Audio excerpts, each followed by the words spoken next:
Fala galera, como é que vocês estão? Bom, vamos dar seguimento para as nossas aulas de aritmética. A gente ainda não vai fazer a nossa aula de exercícios, apesar de que ela vai ser muito importante nessa parte específica, eu já falo por quê. Porque eu ainda quero acrescentar algumas coisas para vocês. Na última aula eu falei que ia colocar na lista um pouco mais sobre racionalização. Bom, no momento que eu montei a lista, eu acabei mudando de ideia. Eu vou trabalhar especificamente racionalização nessa aula, porque eu estava realmente me questionando se vocês pegariam todas as ideias que eu queria que vocês assim absorvessem dessa matéria comigo só escrevendo sobre racionalização. Como eu achei que não, eu vou explicar um pouco melhor a racionalização e, bom, eu vou questionar muito por que a gente racionaliza, por que a gente faz essa operação meio estranha, meio fora do padrão que a gente está acostumado. Vocês vão chegar nesses questionamentos comigo. E além disso, eu gostaria de ressaltar uma coisa como eu estava falando.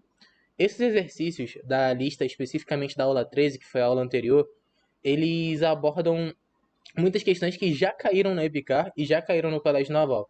Essa lista, assim, são muitas provas antigas que eu fiquei passando e procurando situações reais, porque eu acho que se não for uma situação real dessa matéria, a matéria vocês devem ter percebido que é bem fácil, assim, a última aula foi bem tranquila.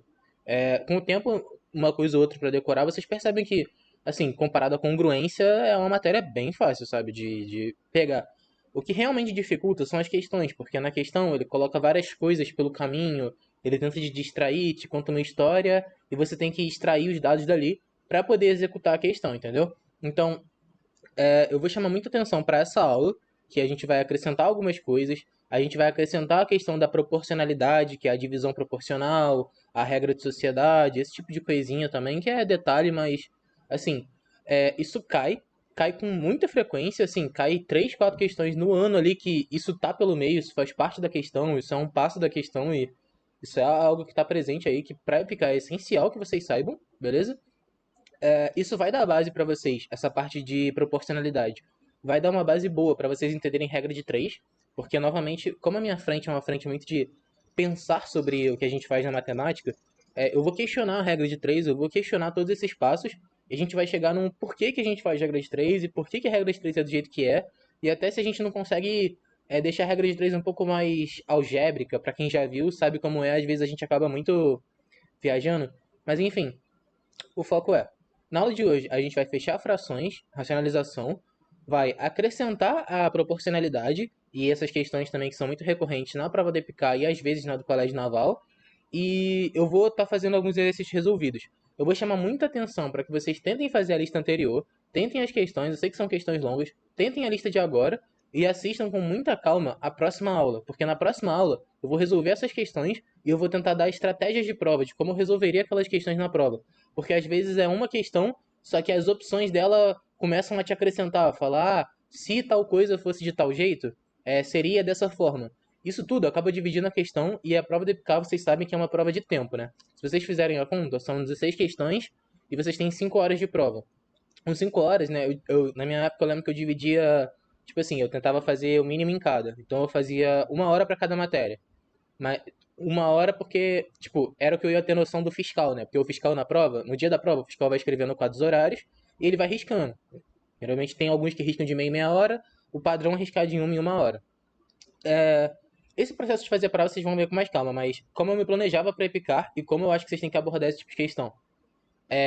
Quando vocês estão lá, você planeja 1 hora para fazer o mínimo.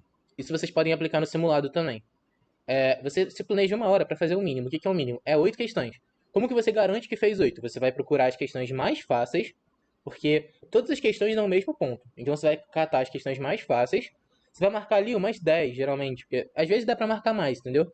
Você vai tentar garantir que fez 8. Claro que é um achismo. Claro que você não sabe se você acertou, se você não errou conta. Mas é ideal que você perca um tempo tentando garantir que você acertou as mais fáceis, porque querendo ou não, é uma questão fácil. E você pode se enganar. E aí você deixa de lado, pula a questão e tenta fazer outra. Por que isso? Porque nisso você já gastou 3 horas de prova. São 5 horas ou 5 horas e 20, se eu não me engano. É alguma coisa desse tipo. Nisso você vai para redação. Redação é algo que, se vocês estiverem afiados, vocês conseguem fazer todo o planejamento, rascunho e redação em 1 hora. Às vezes um pouco mais, entendeu? Eu lembro que no meu ano eu acabei gastando um pouco mais. Eu fiz a redação em cerca de 1 hora e meia. Em compensação, eu fiz inglês em 30 minutos, entendeu? Porque eu sempre fui muito tranquilo com o inglês. Inclusive, a minha estratégia foi deixar minha nota de inglês extremamente alta, para que eu não precisasse ir muito bem na resto, entendeu? Se eu não me engano, eu tinha feito 15 em inglês no meu primeiro ano. Mas enfim, vocês pensam nessa estratégia, usem isso pro simulado e treinem isso na folha, treinem isso na questão. Não faz a questão lá com calma, não faz uma questão lá, estou fazendo questão, tipo, tranquilão, assim, numa tarde. Cara, faz a questão sob pressão, entendeu? Pensa que você tá na prova, lê a questão, escreve os dados, faz a questão rápido, entendeu? Coloca ali, ó, vou fazer a questão aqui 5 minutos pra fazer. 5 minutos, você pega lá, eu tenho 1 hora, eu tenho que fazer 10 questões. Se eu for dividir isso, dá 6 minutos por questão. Ou seja, você está fazendo as questões da lista em 6 minutos? Aí você tem que se perguntar, entendeu? Eu tô conseguindo andar no tempo da prova, entendeu? E tentem fazer a lista desse jeito, façam os simulados desse jeito, planejem o horário, deixem uma folga na prova, porque, tipo assim, nas minhas contas, eu gastei 1 hora para cada, mais 1 hora para redação, então no total foram 4, eu ainda tenho um tempinho. Esse tempo você vai escolher qual das três foi a matéria mais fácil. Português estava fácil, por exemplo? Vou voltar em português e vou fazer mais questão, vou garantir que eu vou acertar o máximo. Acho que não sai mais nada? Vou para matemática agora. Entendeu? E você fica nessa brincadeira, mas o ideal é que você consiga deixar uma folga na sua prova, entendeu? Que você fique rápido bastante para primeiro passar em tudo, depois ficar voltando para subir sua nota, entendeu? Tentem aplicar isso na lista, tá? Essa lista não é fácil, eu vou frisar isso, porque são problemas meio longos, são problemas trabalhosos, entendeu? Mesmo que ela não tenha um nível tão alto, são problemas trabalhosos. Peguem essas dicas que eu tô falando para vocês. Como o curso é online, às vezes a gente acaba não passando muito daquele sentimento presencial. Vocês acabam não me vendo fazendo tanta questão, e aí vocês acabam pegando muitas resoluções de tabela, entendeu? É isso que eu tento ao máximo passar para vocês. Por quê? Porque eu acho que vocês conseguem tirar muita coisa disso, do jeito que eu fiz a prova, do jeito que o Marcos fez a prova, de como a gente resolve questão, de, por exemplo, teve questões que eu já fiz para vocês que eu usei matérias que vocês não tinham visto. Porém, eram questões de alternativas. E nessas questões, o que eu queria de vocês era que vocês tentassem fazer o que vocês soubessem, o que eu julgo que vocês sabem é o que a gente já deu de matéria, e vocês fazendo essas, fazendo as mais fáceis, vocês já matavam a questão. Isso é uma estratégia de prova, entendeu? Sabe aquelas de verdadeiro ou falso? Às vezes com duas, três ali, você já achou a resposta. Você não precisa ficar lá infinito fazendo, entendeu? Enfim, vamos pra aula agora, vamos parar com esse papo. Mas deem muita atenção para essas conversas que eu tenho. Às vezes eu acabo me perdendo porque é muita informação, assim, a estratégia de prova com o tempo. Quando você começa a se conhecer, você vai ficando com uma estratégia muito boa e entendendo as suas falhas, suas coisas em específico. E a mensagem final desse papo, antes da gente partir para matemática, é que vocês sejam cientistas de si mesmo. Então, o que é ser um cientista de si mesmo? Façam a lista se estudando. Como é que um cientista faz? Ele mede, né? Ele vai fazer um experimento, ele mede tudo, ele mede a velocidade, ele mede tudo do experimento que ele pode medir, ele mede, porque tudo pode estar influenciando ele. Então, mede o horário em que você trabalha melhor, mede como é que você faz o simulado no horário da prova, mede sua velocidade por questão, mede quanto tempo você gasta em cada matéria, mede quanto tempo você gastou para fazer um número de questões que seria a média da prova. Começa a medir várias coisas e começa a entender o que você precisa melhorar, o que você precisa, tipo assim, tá tranquilo já, entendeu? E agora vamos para matemática, chega de conversa e vamos fechar essas folhinhas. Vocês repararam? Frações é um assunto muito longo em que a gente não desenvolve de forma tão linear. O que a gente faz em frações é ir pegando vários pequenos tópicos e ir dissecando, como por exemplo, eu generalizei como é que soma e diminui fração, né? Eu fiz aquele jeitinho esperto em que a gente não precisa ficar calculando nada, só pera a conta e chega no resultado, lembra? Que multiplica cruzado e tal. Eu comentei também sobre aquela questão dos números primos, né? Da questão da fração irredutível. O que é uma fração irredutível? É aquela fração que eu não posso simplificar. Qual o resultado legal disso? Aquela questão do MDC ser igual a 1, né? E vale a ida e vale a volta. Se o MDC é 1, a fração é irredutível. E se a fração é irredutível, o MDC também é 1.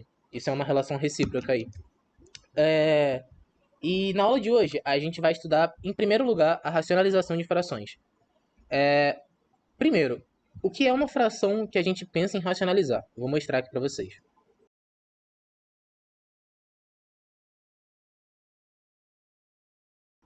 Por exemplo, eu tenho 1 sobre raiz de 2, certo? 1 sobre raiz de 2 não é uma coisa muito interessante. Por quê? Se vocês já estudaram os conjuntos dos números, você entende como uma fração A sobre B. O que uma fração A sobre B precisa ter para que ela seja racional? Para que uma fração A sobre B seja racional, o que a gente precisa? A gente precisa que o A pertença aos inteiros e que o B pertença aos inteiros também, mas não nulos. Tem esse asterisco aqui. Esse asterisco aqui quer dizer o quê? Que o B não pode ser zero. Inclusive, alguns problemas que vão aparecer para vocês, eles usam esse fato. Como, por exemplo, eu tenho, sei lá, x mais 1 sobre x menos 2. Aí vamos supor que eu fiz essa conta aqui, beleza? Isso aqui, eu sei que o resultado não vai ser esse, certo? Mas eu fiz essa conta e o resultado dela deu x igual a 2. Isso aqui é um resultado de verdade? É um resultado bom? Não. Por quê? Porque se eu acho que x é igual a 2 e a minha expressão original era essa, qual é o problema? Se eu jogo 2 aqui, eu vou ter o quê? Eu vou ter 2 mais 1, né? Se eu fazer naquilo ali, eu vou ter 2 mais 1, que é 3, a parte de cima, e 2 menos 2, que é 0. 3 sobre 0 igual a 0. Isso aqui é verdade? Eu não sei. Por quê? Divisão por 0 é indefinido, certo? Então, isso aqui é muito importante, ó. Eu parei até para lembrar vocês disso, porque não esqueçam, o denominador não pode ser 0. E vai ter problemas em que ele vai pegar, você vai fazer o denominador, tipo, você vai resolver a questão, e em algum passo da questão você tinha um denominador desse tipo, entendeu? E você vai chegar lá no final e você vai achar que x é igual a 2. Você vai lá, vai ter lá no letra A, resposta lá, opção A, x igual a 2 é a solução. Falso, não é. Isso é o que vocês precisam se atentar. Como é que você faz? Está resolvendo a questão, apareceu uma situação assim, antes de você resolver, viu a fração, vai lá no canto e escreve, ó, x diferente de 2. Beleza? Deixa isso aqui em algum canto. Por quê? Porque se no final você chegar que x é igual a 2 e você já viu que x precisava ser diferente de 2, significa que não tem solução. Mas, beleza, estamos definidos o que é uma fração racional, né? Toda fração, assim, a gente começou a definir fração quando a gente estava pensando nos números, pensando justamente nos racionais, né? Porque primeiro a gente tinha os números positivos, depois a gente chegou nos números inteiros, certo? E depois a gente chegou nos racionais, que são esses números quebrados, essas frações que a gente não consegue dividir. E por último, a gente chegou nos irracionais. O que é uma fração irracional? Isso aqui é um exemplo. Isso aqui é uma fração irracional. Ó. Isso aqui pertence aos irracionais. Beleza? Mas tá. Isso é uma fração irracional. Por que eu posso racionalizar essa fração? Ela vai se tornar racional? Não. Ela não se torna racional. Porém, ela parece mais com um número racional. Por quê? Uma fração irracional, se A sobre B pertence aos irracionais, eu posso falar que o A pertence aos irracionais e que o B pertence aos inteiros não nulos. Por que só o A pertence aos irracionais? Por que a gente definiu dessa forma? Bom, foi uma definição matemática, não tem, assim, eu não enxerguei motivo claro para isso, além de ser, tipo, algo mais prático para a gente fazer as contas. Então eu acredito que a motivação para a gente ter definido dessa forma sejam as contas, a gente quer facilitar as contas, beleza? Eu tentei até pensar sobre como que a gente opera e tal, mas eu acho que a melhor justificativa para isso fica mais fácil de fazer conta, justo, né?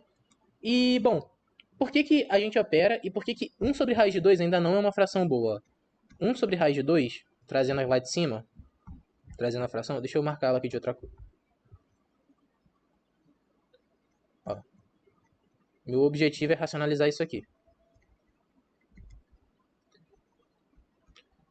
Tornar uma fração irracional.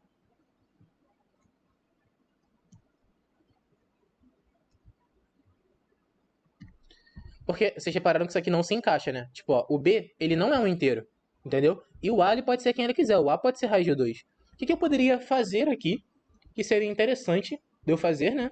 E que ia tornar isso aqui racional. Você concorda que eu posso multiplicar isso aqui por 1? Se eu chegar aqui, ó, essa fração vezes 1, ela é exatamente essa fração? Não aconteceu nada demais? Então, eu vou escrever o 1 de outra forma. Eu vou escrever o 1 de uma forma esperta. Como assim uma forma esperta? Eu tenho aqui 1 sobre raiz de 2. Eu vou escrever o 1 como raiz de 2, certo? Sobre raiz de 2. Raiz de 2 sobre raiz de 2 é 1. É a mesma coisa que eu falar A sobre A. A sobre A é 1, certo? Só que escrevendo dessa forma, o que acontece? Eu tenho aqui o 2, eu tenho aqui o 2. Vai dar o quê? Vai dar raiz de 2 ao quadrado, não é? Isso aqui vai dar o quê? Raiz de 2 sobre raiz de 2 ao quadrado. Raiz de 2 ao quadrado é o próprio 2. Então isso aqui é raiz de 2 sobre 2. Repara que agora isso se encaixa justamente na definição que eu falei para vocês de quê? De fração irracional aqui. Ó, isso aqui é uma fração irracional. Isso aqui se encaixa exatamente nessa definição. Por quê? Porque o numerador é um número irracional, é um número feio, é um raiz de 2, raiz de 3, um pi, um número assim da vida. Só que o meu denominador ele é bonito e ele é diferente de zero, certo? Repara que isso é algo que eu consigo tornar escalável. Como assim escalável? Eu consigo fazer isso para situações piores. Vamos lá. Se eu tenho 1 sobre raiz cúbica de 2, certo? Eu ainda quero que o denominador deixe de ser, não é? Então eu vou fazer o mesmo processo, ó. Raiz de 2 sobre raiz de 2, certo? Vocês reparam que isso não cria uma conexão muito boa, certo? Porque raiz de 2 é 2 elevado a meio, né? Se escrever em potência, é só colocar a fração. Então isso aqui seria tipo 2 elevado a meio sobre 2 elevado a 1 terço vezes 2 elevado a meio. Você concorda que essa soma de expoentes no denominador, ela dá um atrito, ela não melhora o que eu estou querendo chegar, ela não me ajuda? Então, vou dar passos atrás e repensar o que eu estou fazendo. Será que eu não consigo fazer isso de um jeito melhorzinho? Será que o meu processo não pode ser melhor? Seguindo a mesma ideia de multiplicar por 1? Pensando nisso, sua próxima intuição pode ser: é só eu colocar raiz cúbica. Faz sentido, né? Porque agora eu diminuo esse atrito na hora de operar, né? Então eu vou colocar raiz cúbica de 2 sobre raiz cúbica de 2. Beleza? Faz sentido, porque agora eu posso só multiplicar, né? Eu posso só colocar 2 ao quadrado ali dentro. Então isso aqui me dá o quê? Isso aqui me dá raiz cúbica de 2 sobre raiz cúbica de 2 ao quadrado. Só que raiz cúbica de 2 ao quadrado é raiz cúbica de 4. Raiz cúbica de 4 não é um número inteiro, entendeu? Eu ainda não cheguei aonde eu queria, entende? Então, eu vou dar passos atrás de novo. Por quê? Eu vou até analisar isso aqui do outro jeito de fração, que eu acho que talvez fique até um pouco mais claro. 2 elevado a 1 terço, né? Que foi o que eu fiz. Sobre 2 elevado a 1 terço vezes 2 elevado a 1 terço. Isso aqui dá 2 elevado a 1 terço sobre 2 elevado a 2 sobre 3. Só somei os expoentes. Potências de mesma base multiplicando, eu somo os expoentes. Só lembrar daquela aula lá. Beleza? E eu tenho essa situação aqui.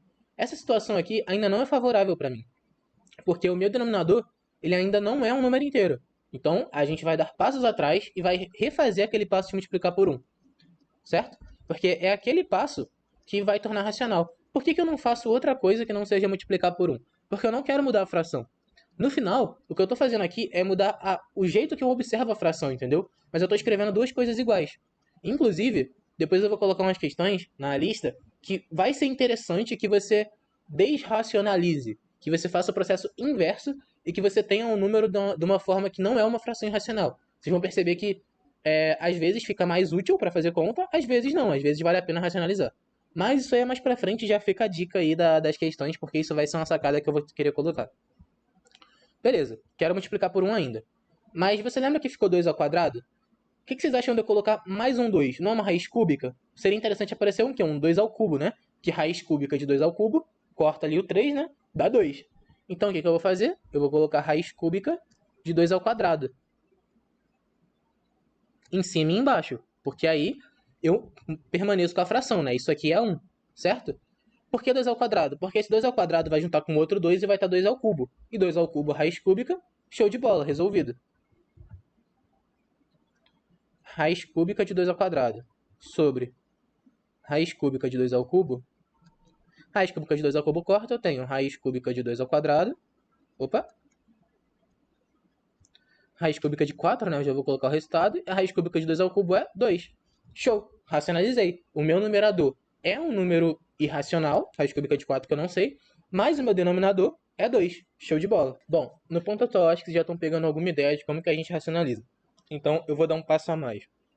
Eu vou começar a colocar algumas letras para que a gente comece a parar de pensar em ideias pontuais e a gente generalize, né? Porque se eu faço com letra, depois é só botar número na letra e aí eu sei fazer para todos os casos, né? Vamos continuar com 2, mas vamos pensar nos expoentes, né? A gente está vendo essa questão das raízes. 1 sobre... eu vou colocar a raiz aésima, né? A gente, quando não consegue escrever, tipo, raiz quadrada, raiz cúbica, a gente faz assim, ó. A ésima. Certo? É a raiz de índice A, tá? Mas aí fica aí, caso vocês vejam isso em alguma lista, quer dizer isso. É a raiz de índice A de 2 aqui puro. Tá, eu não vou colocar nem 2 puro, eu vou colocar 2 elevado a B. Só que tem uma condição.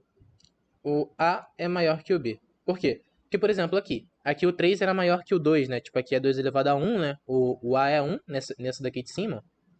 Tem esse 3 aqui e tem esse 1, certo? Aí aqui quem? O A era 3 e o B era 1. Por que isso?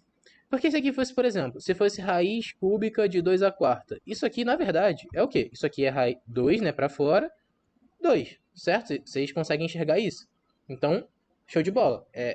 E aqui eu caio justamente nesse caso, entendeu? Então eu vou supor que a gente opera com raízes em que o índice da raiz é maior do que o expoente do cara que está dentro, entendeu? É uma raiz que a gente não consegue mais operar ela, que é realmente que a gente quer tirar ali do denominador e jogar para cima, certo? O que eu vou fazer aqui? Eu vou multiplicar isso aqui por raiz. Eu vou começar pelo denominador. Eu quero o quê? Eu quero que eu fique com raiz de A de 2 elevado a A, certo? Por quê? Porque se for raiz aésima de 2 elevado a A, o A vai cortar ali tudo e vai dar bom, né? Como que eu faço da A? Eu sei que lá na frente eu vou ter potências de mesma base, certo? E eu vou somar os expoentes. Então vocês vão ver que vai fazer sentido o que eu vou colocar aqui, ó. B menos A. Raiz aésima de 2 elevado a B menos A. O que isso aqui vai me dar? Isso aqui eu posso escrever como 2 elevado a sobre B menos A sobre 2 elevado a B sobre A. Eu escrevi até ao contrário ali em cima, deixa eu corrigir. B menos A sobre A, 2 B menos A sobre A, certo? Essa conta aqui, ó. Eu troquei aqui também. Deixa eu corrigir aqui. Repara que esse processo de correção, ele acontece, entendeu? Tipo, não é eu que tô, assim, tô errando aqui, tipo, aleatoriamente. Porque racionalizar, a pior forma de você aprender racionalização é você decorando. Por mais que eu vá te ensinar um caso geral, eu não quero que você fique decorando. Ah, não, aqui eu preciso multiplicar por B menos A sobre A. Não, cara. Eu não quero que você decore. Eu quero que você entenda o que eu estou fazendo, entendeu? Por isso que eu provavelmente não vou cortar essa parte que eu errei na edição. Eu quero que você analise o processo que eu estou fazendo. Como é que eu descobri que era por isso que eu precisava multiplicar para que eu chegasse em uma fração irracional, entendeu? O que eu fiz aqui? Ó? Eu preciso que o B suma. Então eu sei que eu preciso de A menos B, corrigindo, entendeu? Eu preciso de A menos B, não de B menos A, porque eu tenho que ter o B menos B, que B menos B, zero. E o A fica, né? Então aqui eu boto A menos B, aqui eu boto A menos B. Aí ali vai mudar, né? Ali na outra parte. Aí como é que vai ficar? Aqui vai ficar A menos B sobre A, né, da raiz, e aqui vai ficar A menos B sobre A também. Aí aqui, ó, B menos B, operando essa raiz, eu vou ter 2 elevado a menos B sobre A, sobre, aqui vai cortar, aqui vai dar o quê? 2. Consegue enxergar isso? Por quê? Ó, B menos B, 0. Aí vai ficar o A. O A sobre o A dá 1, certo? Então isso aqui vai dar 2 elevado a 1. E morreu, certo? Super tranquilo. Eu quero que vocês peguem a intuição disso aqui. O 2 poderia ser uma letra qualquer, poderia ser 5, poderia ser M, poderia. Enfim, vocês conseguem enxergar isso. Eu quero que vocês pensem nessa questão do expoente. O que eu quero fazer aqui é o quê? Eu quero que o meu expoente ele deixe de ser uma coisa aleatória, beleza? Ele deixe de ser um terço da vida. E eu vou multiplicar, por exemplo, se for um terço, eu multiplico por 2 elevado a 2 terços. Vamos até aplicar esse aqui que eu falei, ó. Se eu tivesse aqui, ó. Eu vou pegar esse, ó, eu vou pegar, deixa eu marcar aqui pra vocês, pra ficar bem visual. Eu vou pegar esse daqui, certo? E eu vou aplicar aquilo ali que eu descobri, ó. Eu tenho 1 sobre 2 elevado a 1 terço, né? Que é a mesma coisa que raiz cúbica de 2. Eu vou só aplicar aquilo ali cegamente, ó. Quem é meu A? Meu A aqui é o 3, né? E meu B é 1. Como é que faz, ó? 2 elevado a 3 menos 1 sobre 3 sobre. Aí ali vocês viram o quê? Que dá 2 elevado a 1, né? Então isso aqui independe, certo? Beleza, o que é isso aqui? Isso aqui é 2 terços, né? Então isso aqui é raiz cúbica de 2 ao quadrado sobre 2. Repara se não é a mesma coisa que a gente achou ali, ó. Raiz cúbica de 4 sobre 2. Não é a mesma coisa aqui, ó. Tem que ser. Por quê? Independente de como eu operei, com letra ou com número, a ideia é a mesma. A ideia é, racionalização é uma multiplicação por 1. Porque aí eu não mudo a fração e eu posso tornar ela algo que eu materializei ali, algo que eu defini como fração irracional, certo? Agora eu vou fazer uma pausa em racionalização. Eu vou explicar uma coisa para vocês chamada frações algébricas, que é frações quando eu tenho x, y e tudo mais em uma fração, e eu vou só definir para eu poder voltar nisso de forma mais tranquila, beleza? E a gente vai ver como que a gente racionaliza frações algébricas, que são frações que eu não tenho números, que eu não posso me apoiar em números, certo? Inclusive, assim que acabar frações algébricas, eu peço que se você não lembra muito de faturação e produtos notáveis, que você volte e revise os principais produtos notáveis. Por exemplo, a ao quadrado menos b ao quadrado, a mais b, a menos b, certo? Beleza. A ao cubo menos b ao cubo, a menos b que multiplica a 2 menos ab mais b2, certo? Esse tipo de detalhezinho, entendeu? Eu posso até ter falado algum aqui, mas é porque eu falei rapidinho, algum errado aqui, mas eu falei rapidinho, mas se eu escrever, eu consigo escrever tudo bonitinho pra vocês. Só que pra essa aula não se estender, eu peço que vocês pelo menos, assim, sei lá, pega um papel, pega todos os que você lembra. Escreve lá todos. A menos b ao quadrado, a mais b ao quadrado, a ao quadrado menos b ao quadrado, a ao cubo menos b ao cubo, a ao cubo mais b ao cubo, a mais b tudo ao cubo. Vai lá, escreve lá todos. Todos esses você tem que saber. Escreveu no papel, escreveu o que que dá, volta lá em produtos notáveis, confere, repara se tudo estava certinho, repara se você esqueceu algum, revisa, porque a gente vai usar todos eles são essenciais para a gente continuar a nossa aula depois de frações algébricas, beleza? E tendo revisado, aí você volta, bebe uma água lá e assiste essa aula, beleza? Porque eu vou usar produtos notáveis e eu vou só meio que usar eles naturalmente, entendeu? Eu vou partir do pressuposto que vocês estão com ele claramente na cabeça e que vocês conseguem usar eles com facilidade, certo? Vamos lá.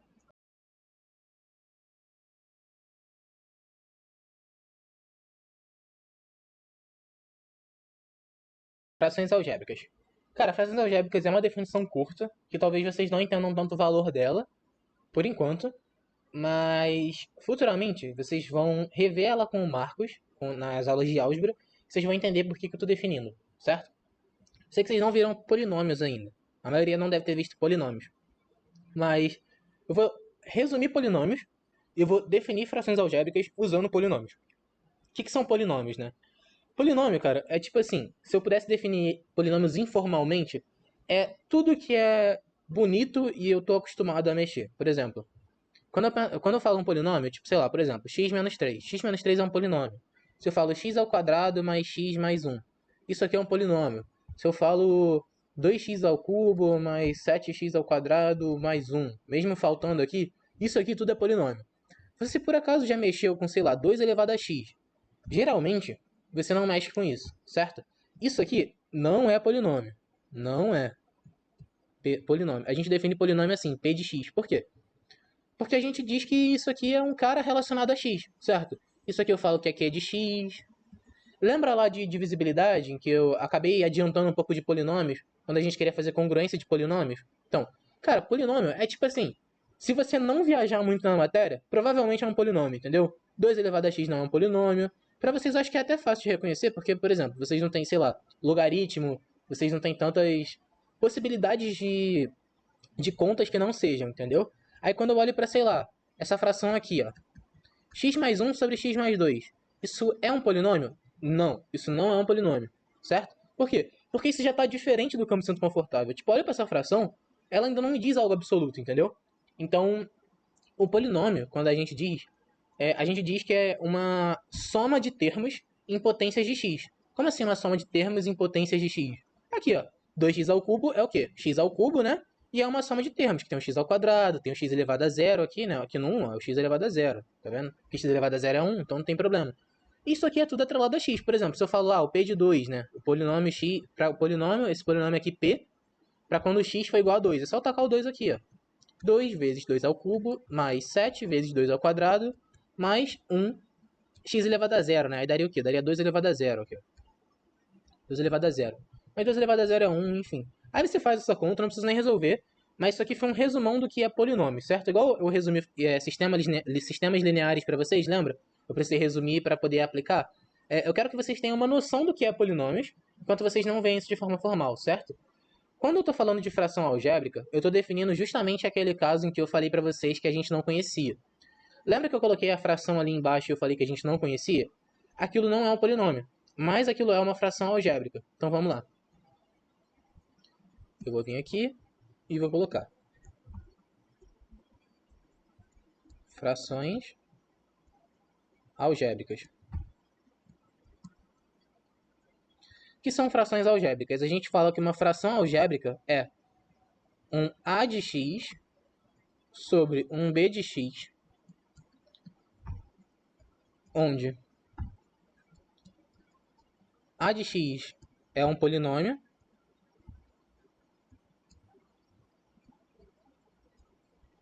e b de x é um polinômio.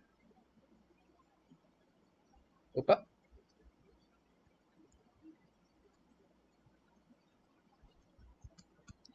Mas b de x tem uma condição especial. Quando a gente está em fração, lembra que eu falei que o denominador não pode ser zero? É tipo isso, mas o zero de polinômios, ele não é o zero. Se eu falo assim, ó, p de x é igual a zero, isso aqui é uma coisa. Se eu falo p de x é nulo, é outra coisa. Quando a gente está fazendo frações algébricas, o b de x ele não pode ser um polinômio nulo. Qual é a diferença entre um polinômio nulo e um polinômio p de x é igual a zero? Vocês vão ver isso lá com o professor Marcos, mas é como se fosse uma intensidade maior. O b de x ele não pode ser zero, mas vocês vão ver que é um caso particular. É tipo assim, eu tenho aqui o conjunto dos polinômios nulos. Polinômios nulos. Isso aqui é o conjunto dos polinômios nulos. Quando o b de x for zero, é esse carinha aqui de dentro. Ó. Então, quando eu falo que b de x não pode ser nulo, eu me garanto tanto para quando o b de x for zero, quanto para quando o b de x for um polinômio nulo, que vocês vão ver os detalhes depois. Mas beleza. Vocês não vão ter problema com isso aqui, porque como eu sei que vocês não viram isso ainda com o professor Marcos no cronograma das aulas, eu vou deixar isso aqui para ser discutido mais à frente. Não vou colocar questões que explorem justamente esse fato, mas eu vou pedir para que ele coloque na lista dele, partindo do pressuposto que já viram frações algébricas, certo? E podem ficar tranquilos quanto a isso. Só queria definir que isso aqui é quando a gente começa a estudar, por exemplo, x mais 1, x menos 1 sobre... Deixa eu corrigir. Sobre x menos 1, x mais 2. Geralmente, uma expressão assim, ela vem toda confusa. Ela não vem assim. Aqui eu deixei fatorado para vocês, né? Se vocês repararem, assim como a gente fatora um número, né, em fatores primos, isso aqui tá fatoradinho, tá como vários produtos. Se tá como vários produtos, eu posso cortar aqui, ó. X, opa, cortei o errado. Aqui, ó, eu corto x menos 1. Cortando x menos 1, lembra do que eu disse. X diferente de 1, tá? Não esquece disso aqui. Isso aqui é muito importante. X diferente de 1. Por que x diferente de 1? Porque, como que se descobre que x é diferente de 1? Você fala, ah, cara, eu tô cortando, não é? Eu não posso dividir por zero, certo? Então, o x menos 1, esse cara aqui não pode ser igual a zero. Então, eu faço x menos 1 diferente de zero. Logo, x diferente de 1. Pronto.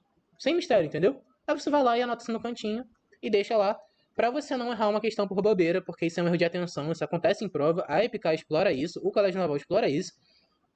A minha prova, o INE e o ITA, exploram isso, porque às vezes você está tão concentrado no resultado e você esquece de colocar a condição de existência, né, esse x diferente de 1, e não esquece isso, não dá esse mole, tá? Aí eu venho aqui e faço x mais 1 sobre x mais 2, tá? Aí aqui acabou, aqui eu não consigo fazer nada.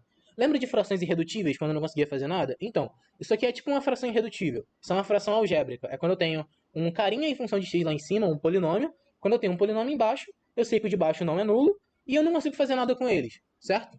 Mas em alguns casos, você vai querer racionalizar algumas coisas assim, certo? Vocês vão perceber que essa notação de fração algébrica, ela vai ser útil para você racionalizar coisas difíceis. Porque quando a coisa fica difícil, é mais fácil você fazer com letra do que com número. Porque às vezes o número ele pode quebrar, ele pode ter mais atritos.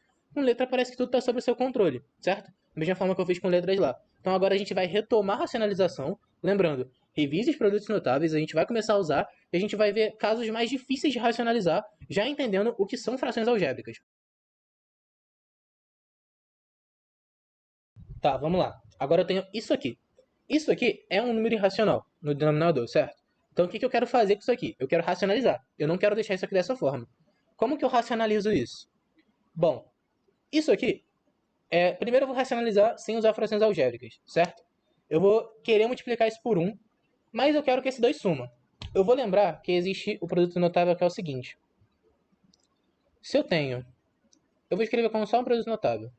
Se eu tenho a mais b, a menos b, isso aqui é a ao quadrado menos b ao quadrado, certo? Beleza?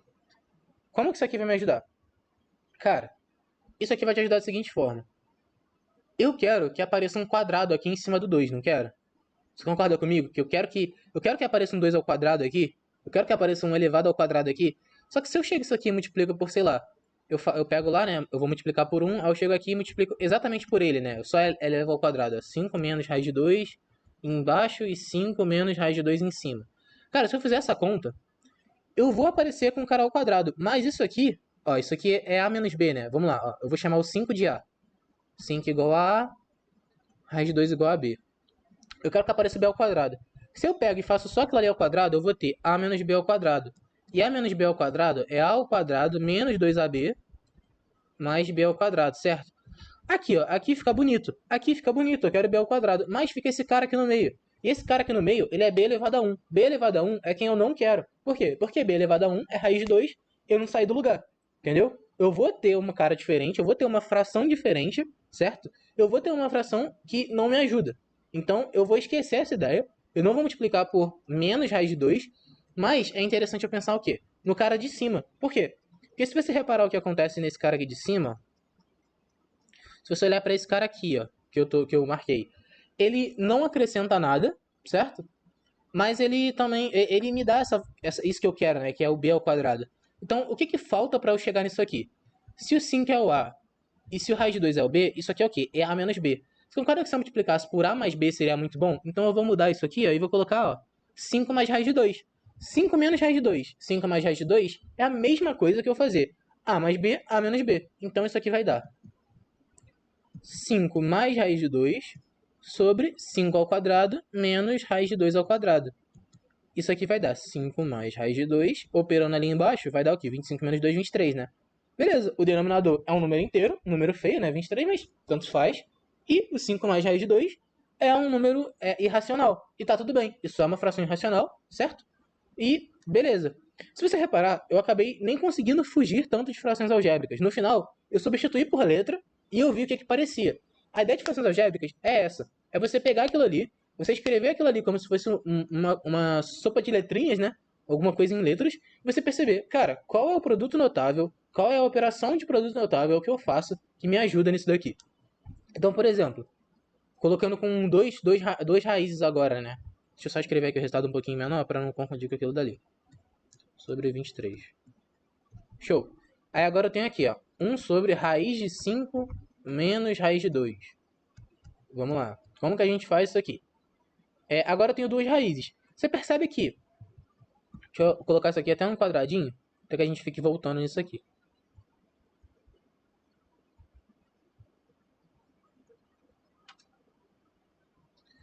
Você percebe que, nesse caso aqui, é só eu pegar aqui, ó, e botar uma raiz aqui em cima, que não tem nada demais. E agora eu quero o quê? Eu quero que apareça tanto um a ao quadrado, quanto que apareça um b ao quadrado, certo? Por quê? Aparecendo um a ao quadrado, eu sumo com raiz de 5, aparecendo um b ao quadrado, eu sumo com raiz de 2. Então o que, que eu vou fazer? Eu vou utilizar a mesma ideia. Eu vou multiplicar em cima e embaixo por raiz de 5 mais raiz de 2, dessa vez, raiz de 5 mais raiz de 2. Isso aqui vai dar raiz de 5 ao quadrado, em cima vai dar só o raiz de 5 mais raiz de 2, né? Sobre raiz de 5 ao quadrado mais raiz de 2 ao quadrado. Opa! Aqui é menos, né? Porque aqui, ó, o produto notável é menos b ao quadrado. Então, menos raiz de 2 ao quadrado. Isso aqui vai ser raiz de 5 mais raiz de 2 sobre 5 ao quadrado, 5, 2 ao quadrado, 2. Isso aqui vai dar 3, certo? Sem nenhum mistério, certo? E isso aqui é algo bem tranquilo, mas que, cara, a maioria dos livros que você pegar vai acabar definindo isso aqui de uma forma meio torta. Tipo, se você pegar livros de provas mais comuns ou aulas de provas mais comuns. Mas para as bancas militares, isso é cobrado de vocês dessa forma. Se você pegar, por exemplo, o Tópicos da Álgebra Elementar, algum livro mais, assim, que seja focado nas bancas militares, vocês vão ver que eles têm essa cobrança relacionada a radicais um pouco mais difíceis, que vocês precisam saber produtos notáveis para poder racionalizar, entendeu? Isso aqui é tipo racionalização de gente grande, entendeu? E agora a gente vai partir para um caso mais agressivo. Como assim? Se eu quero racionalizar 1 sobre raiz cúbica de 2 mais 1 sobre raiz cúbica de 3, certo? Beleza. Isso aqui é o quê? Cara, eu vou partir do pressuposto que isso aqui é A, que isso aqui é B, e que o que eu quero no final é um A ao cubo mais B ao cubo, ou A ao cubo menos B ao cubo, certo? Show de bola. Só que, cara, isso aqui é conhecido. Isso aqui são dois produtos notáveis que vocês têm que saber até a prova, certo? Vocês podem não saber agora, mas vocês têm que saber até a prova. Então, eu vou só reescrever aquela fração ali como 1 sobre A mais B, certo? Só que meu objetivo ainda é A ao cubo B ao cubo. E agora eu vou multiplicar por A2 menos AB mais B2. Aqui sobre A2 menos AB mais B2. Isso aqui vai me dar 1 sobre A ao cubo mais B ao cubo, que era o que eu queria. Agora, voltando para as raízes, isso aqui vai ser 1 sobre raiz de 2 ao cubo mais raiz de 3 ao cubo. E isso aqui. Opa, eu esqueci do numerador aqui, ó. Não esqueçam do numerador. O numerador ali era 1, então vai ficar o quê? B ao cubo. Substituindo aqui, ó. Cuidado com isso na prova também. Ó, A ao quadrado menos AB mais B ao quadrado. Show. Aí aqui, tacando de volta, né, vai ser o quê? Raiz cúbica de 2 ao quadrado menos raiz de 2 vezes 3, né, que é AB. Raiz cúbica de 2 vezes 3, que é 6. Mais B ao quadrado ali, né, que é raiz cúbica de 3 ao quadrado. Sobre A ao cubo mais B ao cubo. Quanto que é A ao cubo mais B ao cubo? Raiz cúbica de 2 ao cubo, 2. Mais raiz cúbica de 3 ao cubo, 3. Cara, por que eu fiz com letra? Olha o nosso numerador. Olha esse numerador. Tem um monte de raiz, 2 ao quadrado, 6, 3. Você vai me falar que é intuitivo, que você olha assim e fala, ah não, cara, é natural aqui eu ver essa expressão aqui, ó, pequenininha, bonitinha, e para eu fazer o meu numerador, para eu fazer o meu denominador ser inteiro, eu vou multiplicar por raiz cúbica de 4 menos raiz cúbica de 6 mais raiz cúbica de 9, que é aquele numerador ali. Não é intuitivo. Não é intuitivo quando você olha para os números. Então, você taca a letra. Você taca a letra e você define um objetivo. Meu objetivo é conseguir um A ao cubo e um B ao cubo no denominador. Certo? E mais nada. Eu não posso conseguir um expoente diferente disso. Beleza? Conseguindo isso, como eu consegui aqui, ó, nesse passo aqui onde eu consigo, ó, o meu objetivo, ó, aqui, ó. Aqui eu alcancei meu objetivo. Conseguindo isso, cara, morreu. Entendeu? Eu cheguei no que eu queria e o meu numerador não me importa, entendeu? O meu numerador pode ser irracional, certo? E aí eu cheguei no que eu queria. Bom, de racionalização é isso, certo? Vocês vão ter vários exemplos, várias questões, várias situações diferentes para aplicar. Repara que produtos notáveis é fundamental, não só para isso, para a vida de vocês, se vocês querem seguir em qualquer área de exatas, e até para a vida, entendeu? Produtos notáveis é fundamental. Vocês precisam saber isso bem, é algo que tem que estar na veia até a prova. E de racionalização é isso. Bom, agora a gente vai estudar a questão da divisão proporcional. Como assim divisão proporcional? Como é que a gente vai trabalhar esse tema? Primeiro, eu quero trazer uma situação real para vocês. A situação que eu quero trazer para vocês é a seguinte. Eu e você vamos fazer um investimento, ok?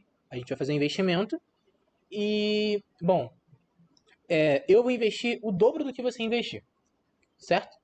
Então, eu vou investir. Se você investir, sei lá, R$ 1.000, eu vou investir 2.000, certo? O que é uma divisão proporcional? Como eu estou investindo o dobro, faz sentido que eu receba o dobro também. Ou seja, quando a gente pegar lá o nosso lucro, vamos supor que a gente investiu em uma sede de venda de roupas. E aí lá é um lugar que vende roupas e tem um lucro. Se eu estou colocando o dobro de valor no começo, faz sentido que eu receba o dobro do lucro. Concorda comigo? Concorda que faz sentido que eu receba uma quantidade maior por ter gastado mais no começo?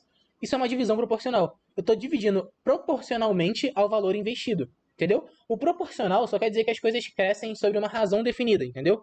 Quando eu estou fazendo alguma coisa assim, é tipo, eu tenho uma razão, eu tenho um carinho ali, que é o 2, né? Esse dobro que eu falei é a minha razão. E quando eu divido proporcionalmente, significa que para todas as situações daquilo, eu avalio se a coisa é diretamente ou inversamente proporcional. Aí eu já estou trazendo um conceito mais um pouquinho complexo. Eu vou escrever isso tudo, mas primeiro eu quero que você tente me acompanhar nessa história.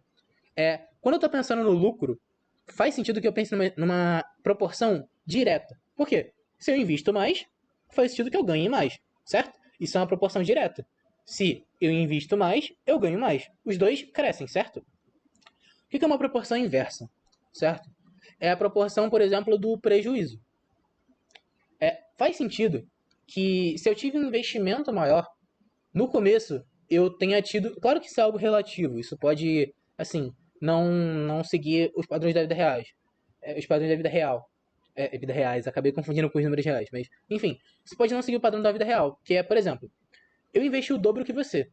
Então, se o nosso negócio falir, automaticamente eu tive o dobro de prejuízo, porque o meu valor gasto foi menor. Bom, vamos lá. Agora eu vou criar um problema para que a gente entenda, porque se eu tentar fazer isso aqui do jeito que eu pensei em fazer, tentando colocar um pouco mais de teoria, eu acho que isso aqui vai virar uma sopa de letrinhas. Então vamos trabalhar do jeito que cai na prova. Vamos trabalhar colocando um exemplo e analisando qual o processo que a gente faz para lidar com esse exemplo, beleza? Ó, por exemplo, para começar, eu vou citar de novo aquele exemplo que eu estava comentando com vocês, né? Que era o quê? Eu tenho uma pessoa que investe duas vezes e outra pessoa que investe uma vez. Como assim? Quando eu disse que eu investia o dobro que você lembra, significa que eu vou investir, ou posso falar, né? Que eu vou investir uma quantia proporcional a 2, enquanto você vai investir uma quantia proporcional a um. Entendeu? A questão geralmente vem assim: ah, sabendo que Azinho e Bzinho investiram quantias proporcionais a 2 e a um de um determinado total. Quanto que cada um investiu, entendeu? Tipo, os problemas costumam pedir coisas desse tipo. Como é que eu faço isso? Bom, se vocês repararem, você pode pensar do seguinte: no final das contas, o valor das partes investidas é o mesmo. Como assim? Se eu invisto 2, você investe uma outra pessoa investe 5. Deixa eu pensar aqui num caso para dar inteiro. E outra pessoa investe 2 também. A gente tem 4 pessoas investindo, beleza? Elas investiram dessa forma. Essas aqui são pessoas investindo. Todas diretamente proporcional ao valor, certo? E o nosso total aqui é R$ 1.000, beleza? Certo. Como que eu sei quanto que cada um investiu? Bom, é o seguinte, pensa assim, se eu for contar as partes aqui que cada um investiu, se eu somasse isso aqui dá 10, certo? É 2 mais 1 mais 5 mais 2, como eu coloquei aqui, certo? Beleza. Pensa que você consegue saber quanto que cada um investiu se você pegar o total e dividir em 10 partes e distribuir. Porque pensa, geralmente quando as pessoas ensinam divisão proporcional, elas querem ensinar a coisa por fração. Não, se é diretamente você coloca dividido. Eu sempre faço esses comentários de como as pessoas geralmente ensinam isso. Por quê? Porque são matérias que eu tinha dificuldade de aprender e quando eu entendi o que acontecia, eu não enxerguei da forma que ensinavam, entendeu? Então eu vou trazer essa visão diferente para vocês. Que eu acho que assim é um pouco mais intuitivo, entende? Eu acho que a pessoa que foi lá e quis explicar do jeito que, sei lá, se você procurar em qualquer site da internet, você vai ver aí. O jeito acho que as pessoas que quiseram explicar daquele jeito, elas só entenderam porque é o jeito que eu vou falar pra vocês existiu, entendeu? Então, eu quero dar pra vocês a intuição, entendeu? Como que as pessoas começaram a pensar. Vamos pensar assim, eu tenho R$ 1.000. Você concorda que se eu dividir R$ 1.000 em 10 partes e for distribuindo, eu consigo alcançar esse valor de proporcionalidade? Como assim? Pensa assim, isso aqui quer dizer o quê? Isso aqui quer dizer que 2 décimos do total foi desse carinha aqui, ó. Azinho, deixa eu colocar em vermelho. Azinho, Bzinho, Czinho e Dzinho, certo? Esses são os carinhas que estão investindo. Você concorda que 2 sobre 10 do total foi do Azinho? Por que 2 sobre 10 do total?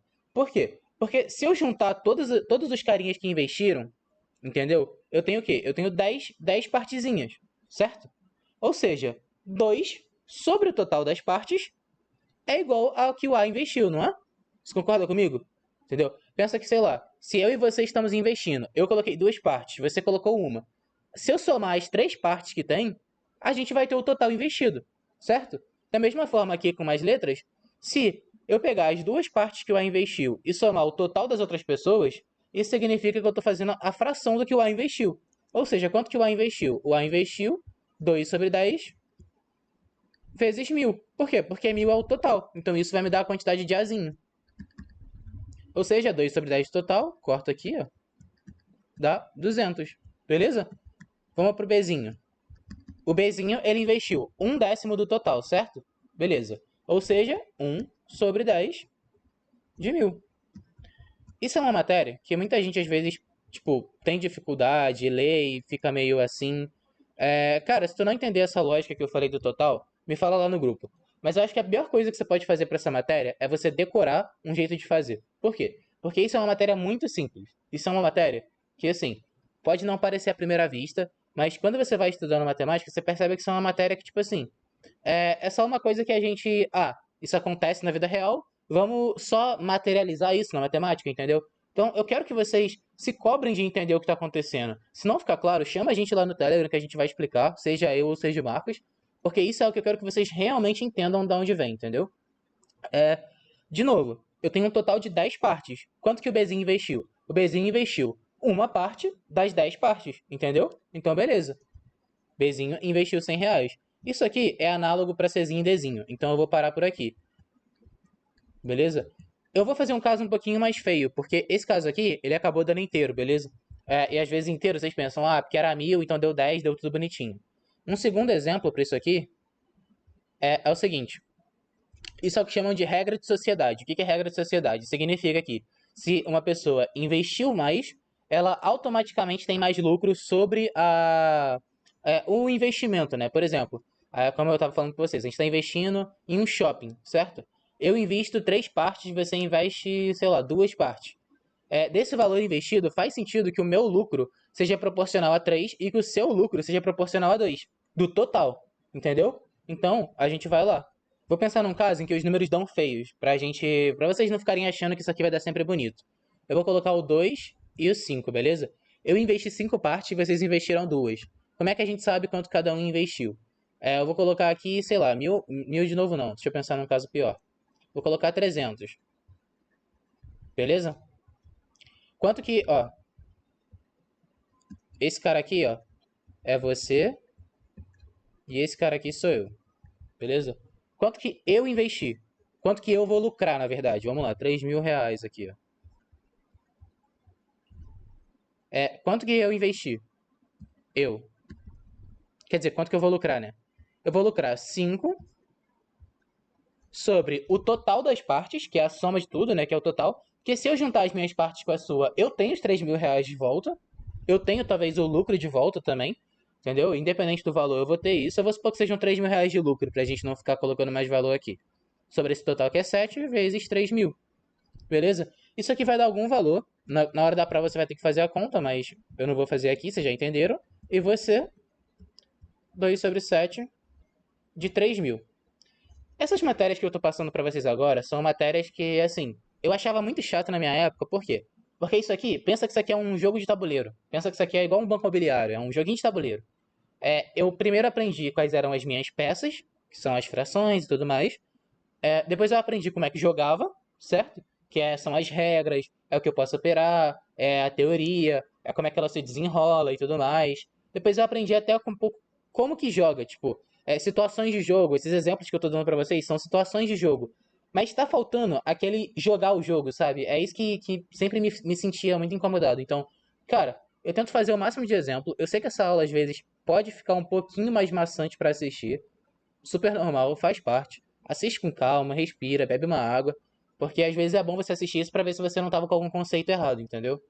Então, cara, agora é o teu momento de pegar essas regras do jogo, pegar os conteúdos da aula anterior, pegar os conteúdos dessa aula e começar a aplicar, beleza?